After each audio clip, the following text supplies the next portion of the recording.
Hi everyone, and for today we are going to discuss about the moon. So, what is the moon? The moon is a natural satellite, one of more than 96 moons in our solar system and the only moon of the planet Earth. Next is the surface of the moon. The moon's surface is covered with dead volcanoes, impact craters, and lava flows, some visible to the unaided stargazer.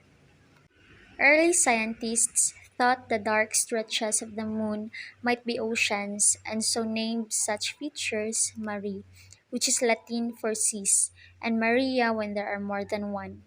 The moon's surface area is about 14.6 million square miles or 38 million square kilometer, which is less than the total surface area of the continent of Asia. Next is the structure of the moon. Like the Earth, the Moon also boasts a crust, mantle, and core. Deep inside of its interior, the Moon may have a solid iron core surrounded by a softer, somewhat molten liquid iron in outer core. The Moon is a differentiated world. This means that it is composed of different layers with different compositions. The heaviest materials have sunken down into the Moon's center, and the lightest materials have risen to the outermost layer. Orbit and motions of the Moon. The motion of Moon around the Earth is periodic motion. The Moon's orbit around Earth is elliptical. The point of the orbit closest to Earth is called perigee, while the point farthest from Earth is known as apogee. It travels around our planet once every 27.322 days in an elliptical orbit, an elongated circle. The Moon is tidally locked with Earth, which means that it spins on its axis exactly once each time it orbits our planet. Because of this, people on Earth only ever see one side of the Moon. There are approximately 500 other variations in the Moon's motion which are too complicated or too minor to be enumerated. However, they have tormented geometers for years, and it is only with the advent of the computer and with the landing of man and his laser reflectors on the lunar surface that we have been able to precisely measure the motions of the Moon. Origin and history of the Moon. Since ancient times, humankind has made up of stories about the moon.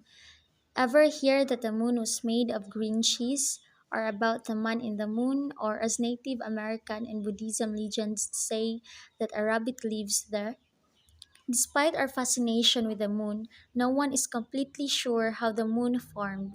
Any successful theory of the moon's formation must account for everything we know about the moon now, as well as make predictions about future observations. All of the current theories have serious flaws with their evidence, and the question is not completely settled. But most scientists lean toward the giant impact theory. In general, there are four theories for how the moon formed. First is the capture theory. The moon was formed elsewhere in the universe and was captured by the Earth's gravitational field when it came too close. Second, fission theory. When the Earth was young, it spun so fast that a piece of it broke off and was flung into space, where it became the moon. Third is the condensation theory. The Earth and Moon condense at the same time from the nebula. And fourth is the giant impact theory, sometimes called the colliding or ejected ring theory. The Earth was hit by something huge and a piece of Earth was ejected into space. Next is all about tides. What are tides? Tides are very long period waves that move through the ocean in response to the forces exerted by the moon and sun. Tides originate in the ocean and progress toward the coastlines where they appear as the regular rise and fall of the sea surface. What causes tides? High and low tides are caused by the moon. The moon's gravitational pull generates something called the tidal force. The tidal force causes Earth and its water to bulge out on the side closest to the moon and the side farthest from the moon. These bulges of water are high tides. And that would be the end of my report. Thank you for listening.